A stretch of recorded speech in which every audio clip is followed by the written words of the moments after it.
wiping the debt. I mean, think about everything else that's happened over the last year.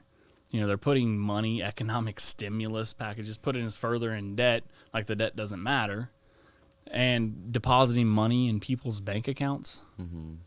Meanwhile, we're walking around with our faces covered, and I don't know, but this shit's not normal. It's not okay. They say it's the new normal, but there's something very wrong with what's going on right now. Yeah. And I think that it's more than what people are being told. I can feel that. You know, I definitely do. I think probably a global financial reset and a digital currency. If you look at last year, ID 2020 in the country of Bangladesh, so they ran a new, it was like a pilot program and where they were digitizing identification, vaccination records, your digital identification. I don't know the extent of it all yet, but the idea is to get all of the information related to you in a digital form.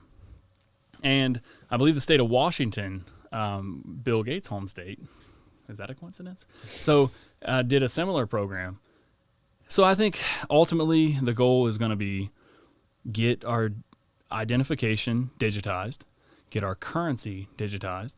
I mean, money's dirty, right? It's been everywhere. Mm-hmm. Like there's like trace elements of cocaine on every $20 bill. Yeah. So it's filthy. It's full of germs, bacteria. You'll get COVID touching that dollar. So don't touch it. Just use your credit card. Right. So make it $1 on a screen. But here's the benefit to the central banks, the bankers, is they control your spending power. If they want to turn you off, all they have to do is flip a switch or press a button. Right. Now you can't buy anything. You're valueless because your value is just a number on a screen. Mm-hmm. So, you know, there's a huge incentive for the powers that be, not Trump, not Biden. Who are the powers that be? Well, so, I mean, this is conspiracy theory, but what did they say? The Merovingian blood. There's 13 bloodlines, and you can Google it, that supposedly own the majority of the world. You know, the Rothschilds, the Rockefellers, the Vanderbilts, stuff like that. So also people believe that they're aliens or they're reptiles. So David Icke kind of says that they're all lizards.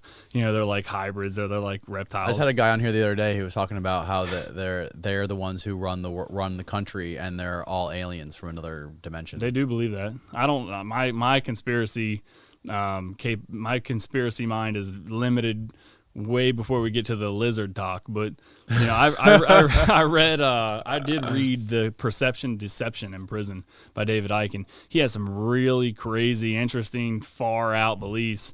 What is the title? The Perception Deception. The Perception Deception. It's like, dude, it's thicker than the Bible. It's crazy.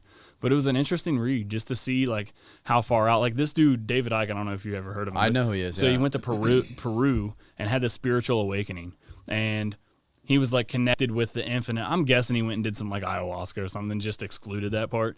But he said he was like standing in the middle of a field and just like had this spiritual awakening. So now every year he visits that place. He goes to that same field and like tries to reconnect with, I don't know. But so like the conspiracy community would call it the Anunnaki. They would say that like, yep. And the spiritual community or the religious community would call it the Nephilim, the fallen angels. So, you know, they do have archaeological proof of like elongated skeletons.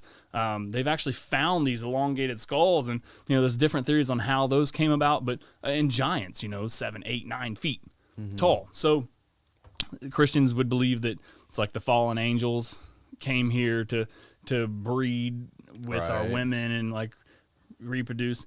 The other theory is that the Anunnaki, a reptilian race, came to Earth to extract the surface gold and bred with the Neanderthals and created Homo sapiens.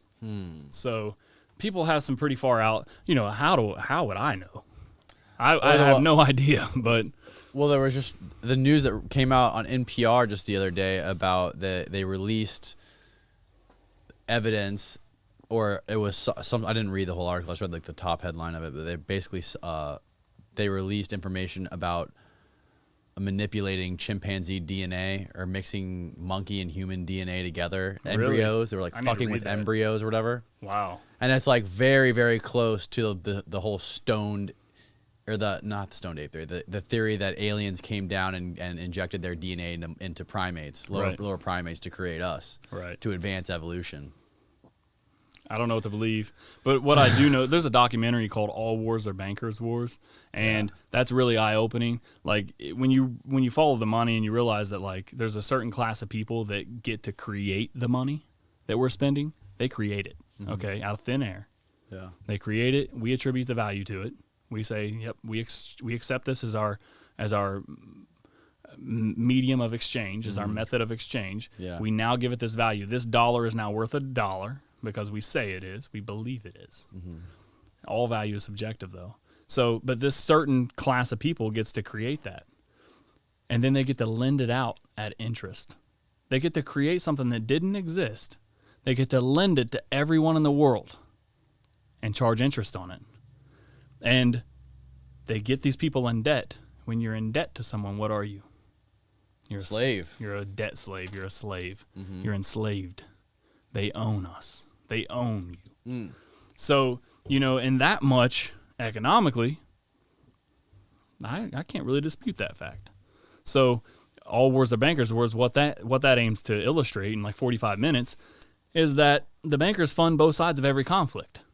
They profit regardless of who wins. It isn't about who wins. And if you look at like how we're waging wars now, like we didn't wage a war on a specific enemy. We waged a war on terror. We waged a war on drugs. Drugs as the enemy. Terrorism as the enemy. But isn't war itself terrorism? You're dropping bombs on people. Yeah. That's terrorism, dude. Like that's terrorism. So we're waging a war on war? I don't know, man. It doesn't make any sense. But when you think about it, sure it does. It stimulates the economy. Yeah. Thousands of jobs, billions of dollars. Yeah. It's all about It's the money. definitely all financially driven. Everything. So, I say those are the people creating this construct that we live within and that we accept as normal. And those are the people that see Bitcoin as a threat or saw it as a threat and realize that, this is threatening everything that we've created. It's threatening our power structure. It's decentralized autonomous organizations threaten everything. If people realize that they can create tech and not build a business behind it and better the world, like turn it loose where we can't regulate it, and they can actually derive value, extract value out of that without paying taxes, without legitimizing it through registering a corporation or hiring and paying all these fees and penalties and everything that comes with starting a business. The barrier to entry to start a business is not easy. No. If you don't know someone with money or you don't really understand how to do the work to, like for me, it's working 2 jobs. It's burning the candle at 3 ends just to make ends meet and make sure my developers are paid. Right. And I'm willing to make that sacrifice because I understand that's what it's going to take. I wasn't born with a silver spoon in my mouth. If I don't do that, I won't make it. And some people have that drive. Some people are willing to go the extra mile and make that happen for themselves, and kudos to them. That's great. But the thing is it shouldn't be that hard. If you really have the passion and drive and the right intentions and the idea, like in an idea meritocracy, like if the idea is good and the execution is good, you should be successful. And I think that, government just further complicates things. Taxes and regulations and licensing, and it just, I don't know, man. It's not a free market. We don't have a free market. This is not capitalism. It's a hybrid. What we have is socialism. You can call it whatever you want, but we got all these socialistic safety nets. You've got and I know I'm stepping on some toes here, but like welfare and Section 8, and you're literally redistributing wealth. You're taking wealth from one category of people, and you're saying, well, we are our brother's keeper. We can't let our brother fall short. We can't let our brother starve. So we have to make sure they're housed and clothed and fed. Why? I know that sounds horrible. I'm not saying me as a person, if I have the ability to help, I want to help. But should I be forced to at gunpoint? Because that's the reality. We've disassociated that reality, but that's the reality. If I choose not to pay taxes, what will happen to me? Armed to the teeth IRS agents will kick in my door just like the DEA did. They will shove guns in my face, and they will throw me in a cage. We use violence to extort our own people, and that is not okay. That is barbaric. It is not okay. That is everything that is wrong with the world. Yeah, but if the country is a community, if you live in a community and you want your community to thrive, you have to protect everybody involved.